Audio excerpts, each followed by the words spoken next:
Assalamualaikum warahmatullahi wabarakatuh. Teman-teman, perkenalkan saya Tita Suci Walandari. Saya merupakan mahasiswi Universitas Bengkulu dan sekarang saya sedang menempuh semester 5 di jurusan Manajemen Fakultas Ekonomi dan Bisnis. Pada kesempatan kali ini saya akan kembali lagi menjelaskan salah satu materi dari mata kuliah Manajemen Lembaga Keuangan dan Perbankan. Nah, untuk yang sekarang kita akan ngebahas tentang asuransi. Kita langsung saja ya masuk ke materi kita. Untuk yang pertama kita akan membahas tentang pengertian dari asuransi itu sendiri.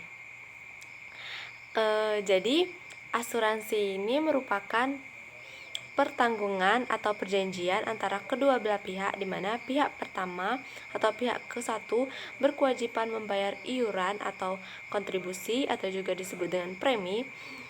Nah, pihak yang lainnya memiliki kewajiban memberikan jaminan sepenuhnya kepada pembayar iuran atau premi tadi apabila terjadi sesuatu yang menimpa pihak pertama atau barang miliknya sesuai dengan perjanjian yang sudah dibuat antara kedua belah pihak tersebut. Nah, teman-teman, asuransi ini juga memiliki dasar hukum. Nah, dasar hukumnya itu tercantum dalam Undang-Undang Nomor 2 Tahun 1992 tentang usaha perasuransian. Nah, di sini perasuransian adalah perjanjian antara kedua belah pihak atau lebih, di mana pihak penanggung mengikatkan diri kepada tertanggung dengan menerima premi atau premi asuransi untuk memberikan penggantian kepada tertanggung karena kerugian, kerusakan atau kehilangan keuntungan yang diharapkan atau tanggung jawab hukum pihak ketiga yang mungkin akan diderita tertanggung yang timbul dari suatu peristiwa yang tidak pasti atau memberikan suatu pembayaran yang didasarkan atas dasar meninggal atau hidup seseorang yang dipertanggungkan. Nah, asuransi ini juga memiliki metode penghitungan. Di sini ada perhitungan menggunakan ilmu aktuaria. Penghitungan dengan menggunakan ilmu aktuaria ini yaitu penanggung menggunakan ilmu aktuaria untuk menghitung risiko yang mereka perkirakan. Ilmu aktuaria menggunakan matematika, terutama statistika dan probabilitas, yang dapat digunakan untuk melindungi risiko untuk memperkirakan klaim di kemudian hari dengan ketetapan yang dapat diandalkan. Nah, asuransi ini juga memiliki keuntungan bagi perusahaannya. Perusahaan asuransi juga mendapatkan keuntungan investasi. Ini diperoleh dari investasi premi yang diterima sampai mereka harus membayar klaim. Uang ini disebut dengan plot. Penanggung bisa mendapatkan keuntungan atau kerugian dari harga perubahan plot dan juga suku bunga atau dividen plot. Asuransi juga memiliki prinsip dasar. Nah, untuk prinsip-prinsip dasar dari asuransi ini, yang pertama ada insurable interest. Nah, insurable interest ini merupakan hak untuk mengasuransikan yang timbul dari suatu hubungan keuangan antara tertanggung dengan yang diasuransikan dan diikuti secara hukum. Yang kedua ada utmost good faith. Nah, ini merupakan suatu tindakan untuk mengungkapkan secara akurat dan lengkap semua fakta yang material mengenai sesuatu yang akan diasuransikan, baik diminta maupun tidak. Yang selanjutnya ada proximate cause. Nah, proximate cause ini suatu penyebab aktif efisien yang menimbulkan rantai kejadian yang menimbulkan suatu akibat tanpa adanya intervensi suatu yang mulai dan secara aktif dari sumber yang baru dan independen.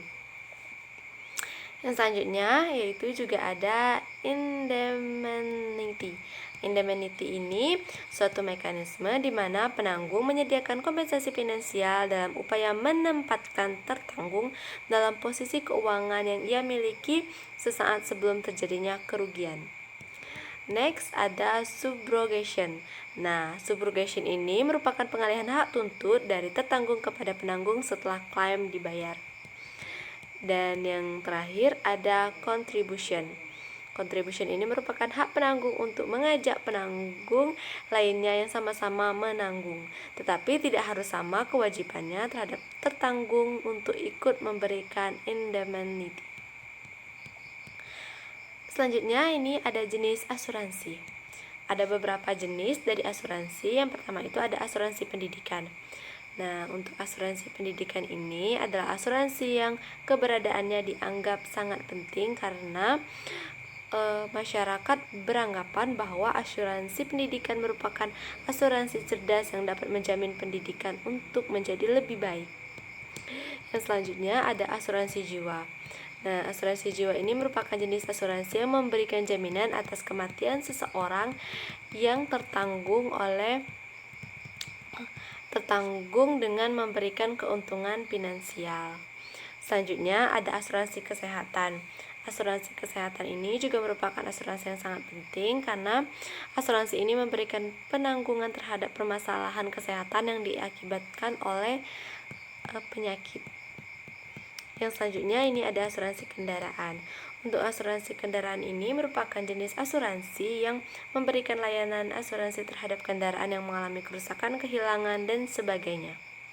Yang selanjutnya ada asuransi bisnis. Jadi, asuransi bisnis ini merupakan layanan asuransi yang menjamin pihak yang tertanggung dengan kegiatan bisnis. Dan yang selanjutnya ini juga ada yang disebut dengan asuransi properti. Nah, untuk asuransi properti ini merupakan asuransi yang memberikan pelayanan terhadap perlindungan pemilik rumah dari risiko seperti properti pribadi, kerusakan tempat tinggal, seperti kebakaran, dan kerusakan pada barang-barang pribadi lainnya.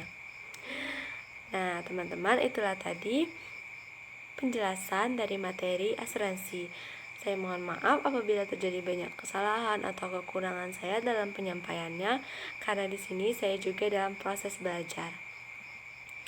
Saya mengucapkan terima kasih dan saya akhiri. Wassalamualaikum warahmatullahi wabarakatuh.